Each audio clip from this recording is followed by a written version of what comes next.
legal to share. It's funded completely by the community that donates to the project itself, and it's raised a considerable amount of money to produce the series so far. It's in its third episode.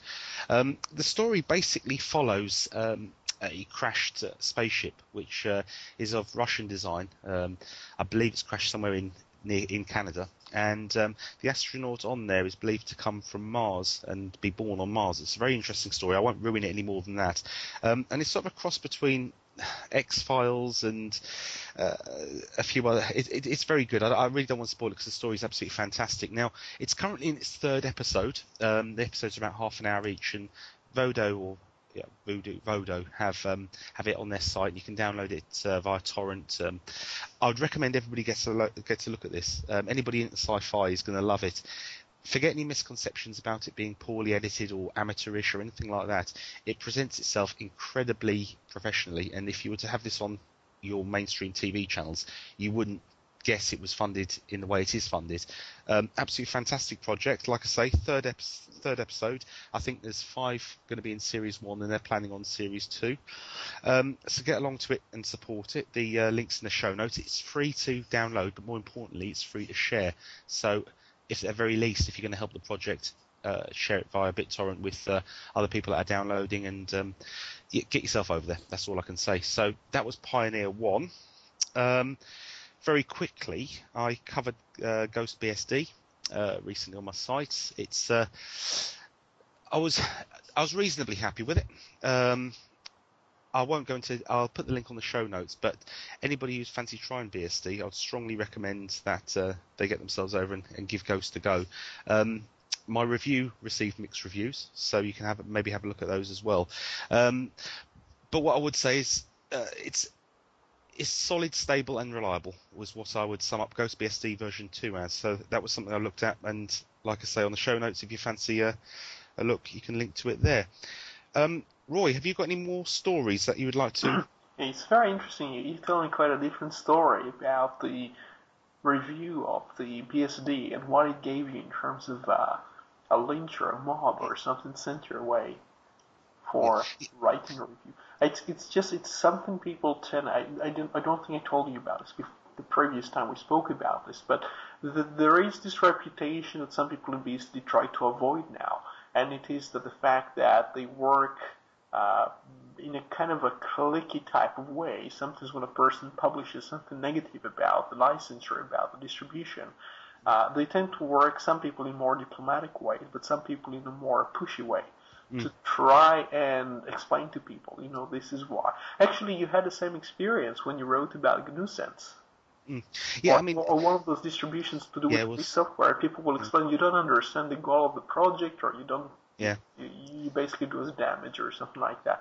And it's interesting because, yes, you do have to explain what the goal of the project is, because there is different spirit to each project, and there is a different measure of success to a project, especially when you have a philosophical side of things, and people don't always understand that not just financial successes count as success, and sometimes something like freedom or something like the functionality matters more than how many people use that. But with BSD, I had okay experiences because I'm usually keeping pretty polite with people who are associated with BSD. And one thing I told you earlier was that the BSDs get more to do with developers. The choice of licenses has a lot more to do with developers than with users. And when you write something negative about a BSD distribution, very often you come across as hostile towards the developers because they put a lot of time into it. So you don't criticize their operating system, which they chose to use, but something that they in fact develop and have a lot of passion for. And that's, yeah. I mean, what I would say, whenever I review either Linux distro or BSD, I make no excuses. I review it. My measuring stick for anything I review, any platform, would be that I look at it from the point of view was, does this product tempt me to switch from what I'm using myself, and also how good is this product for a new user? Those are the two measuring sticks I have. I apply those to every single. What type of user? A brand new user from Windows. What's the expertise of the person? I mean, the reason I ask is I saw a review from a person with a very impressive CV. he wrote a review of OS X where he explains basically Apple does not offer you a good platform. You should be using Linux. And his explanation was not to do with the fact that the platform is very rigid and proprietary and so on. He was looking at the underlying system, which is based on basically a form of a BSD or a Unix, and he was trying to explain that I, as a developer, cannot really develop for in a world where most servers run Linux or some flavor of Linux. I cannot write for a BSD system and expect it to work too well when I deploy. So he basically says, I, as a developer, I'm not willing to use OS X because it's just not the right decision from a practical point of view. Nothing to do with freedom, just from a practical point of view. And the reason I bring this up is because you were saying it's not good for a new user. But then again, I don't think BSD expects to work at first, at least on on your mother's or your father's computer if they're not into technology or something. They mostly try to target the people who will bring the market share on the server. And this will happen if they develop for BSD on and I know quite a few people use BSD on the desktop, and then they could actually, pre-install it on computers, and they can spread the word and talk about how BSD is great as a free operating system, because very often we just hear about Linux, we don't hear about the other operating systems which are completely free.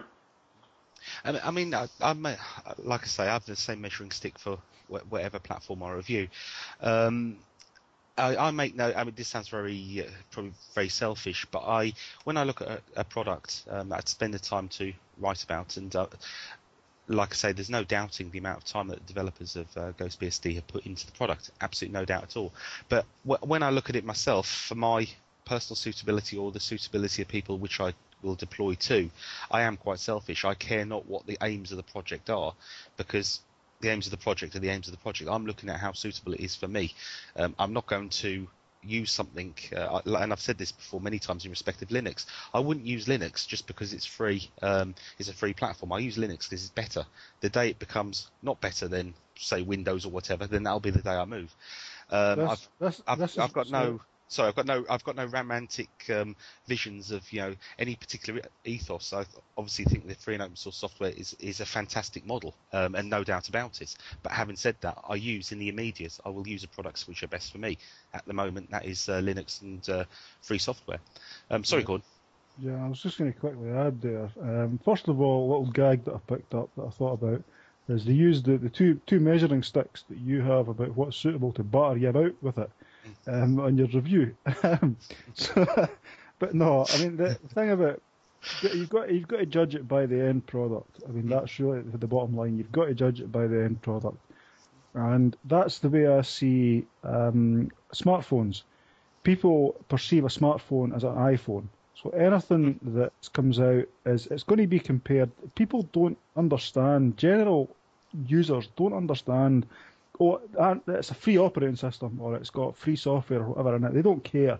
All they care about is side by side, how does it compare to an iPhone?